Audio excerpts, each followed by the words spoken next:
Olá, pessoal! Bem-vindos a mais uma análise completa aqui no canal. Hoje, a gente vai mapear um intrincado tabuleiro geopolítico da atualidade.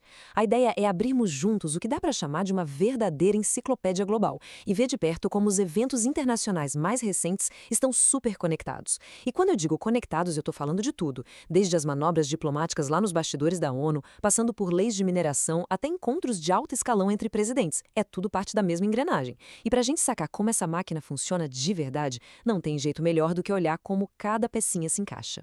Bom, vamos direto ao ponto. A nossa estrutura de hoje está dividida em 5 pilares super importantes. 1. Direitos humanos e a ONU. 2. Relações Brasil e Estados Unidos. 3. O marco dos minerais críticos. 4. Parcerias e investimentos chineses. E 5. Coreia do Norte e armas nucleares. Começando pelo nosso volume 1, Direitos Humanos e a ONU, focando na candidatura do Brasil e nas reformas estruturais que estão sendo debatidas.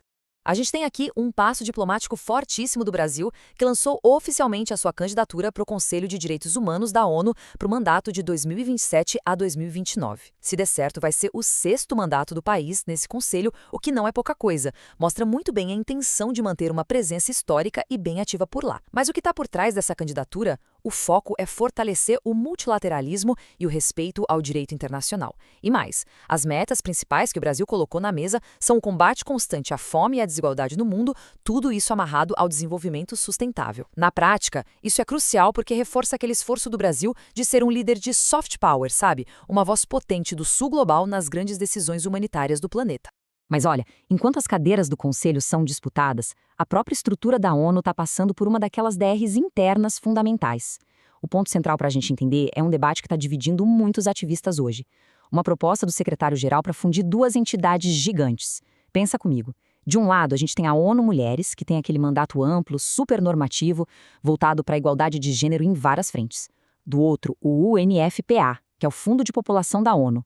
O perfil dele é bem mais operacional e focado prioritariamente em saúde reprodutiva. O argumento de quem defende fundir as duas, cortar custos e eliminar redundâncias, já que os orçamentos globais estão bem apertados. Só que tem um medo enorme no ar. Muita gente teme que misturar missões tão diferentes acabe diluindo o alcance da luta pela igualdade de gênero, ou até pior, transforme a nova agência num alvo fácil para pressões conservadoras. Isso, claro, poderia impactar diretamente o dinheiro que vai para as políticas de saúde. Um dilema gigante, né? Avançando para o nosso volume 2, Relações Brasil-Estados Unidos e os bastidores desse encontro entre Lula e Trump em Washington. Agora, o detalhe mais intrigante dessa história toda é um número bem específico: 30.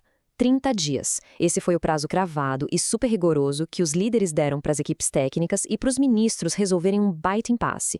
É a questão das tarifas de exportação e de uma investigação comercial que os Estados Unidos abriram contra o Brasil no ano passado, baseada na famosa Seção 301 da Lei de Comércio Americana.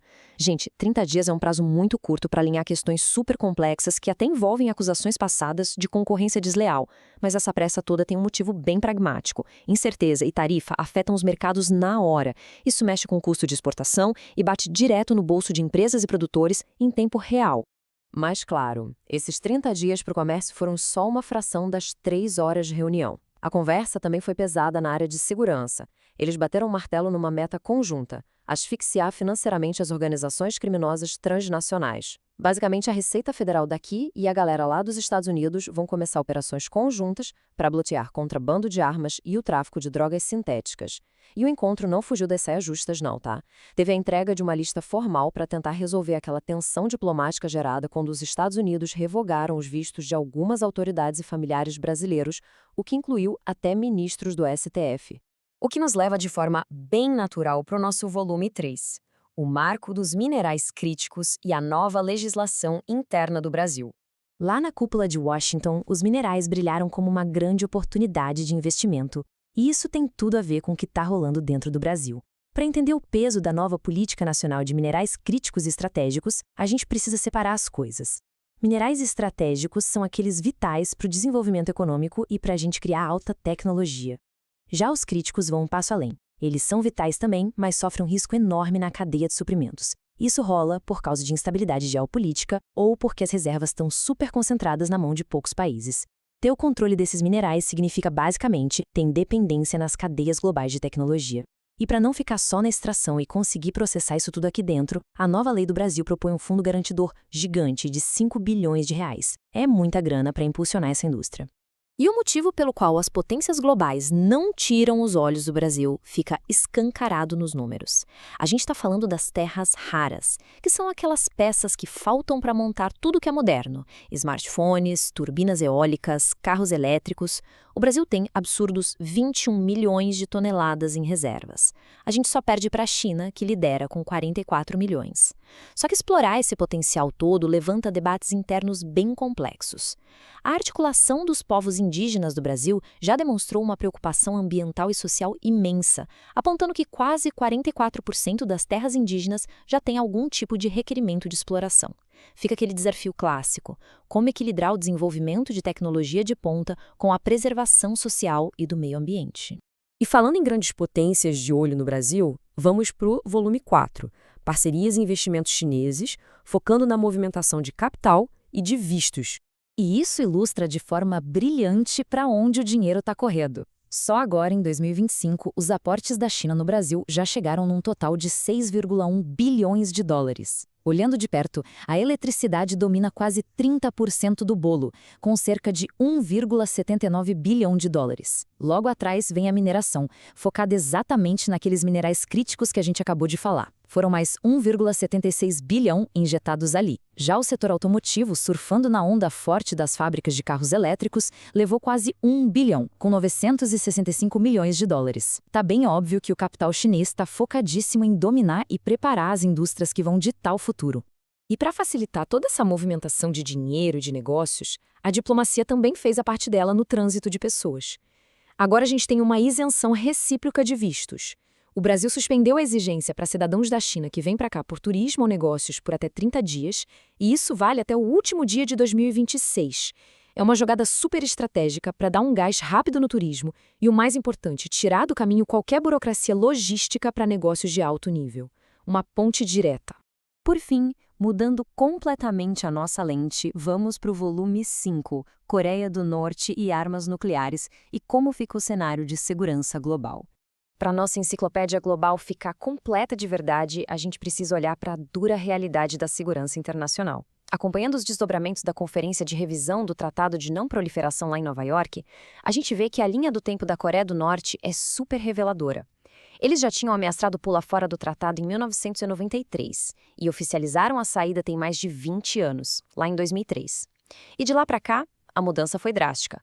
Hoje, os líderes em Pyongyang batem no peito e dizem que ter armas nucleares é um direito cravado na Constituição deles. Para eles, esse status é, nas palavras deles, irreversível.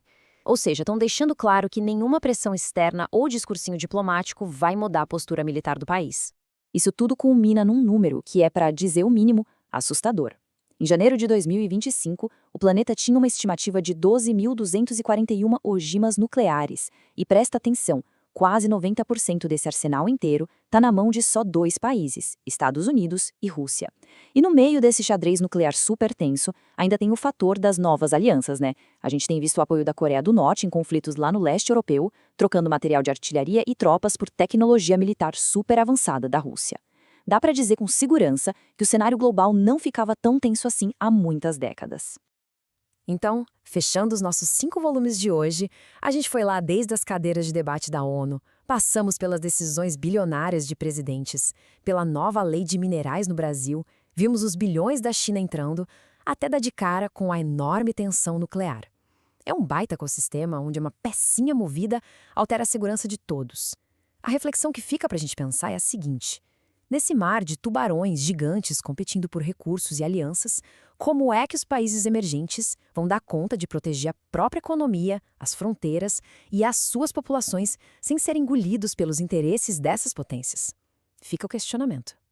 Responda a pergunta final nos comentários. Se você gostou, curta e se inscreva no canal. E se você gosta desse tipo de conteúdo, considere nos apoiar. Link do Apoia-se na descrição desse vídeo.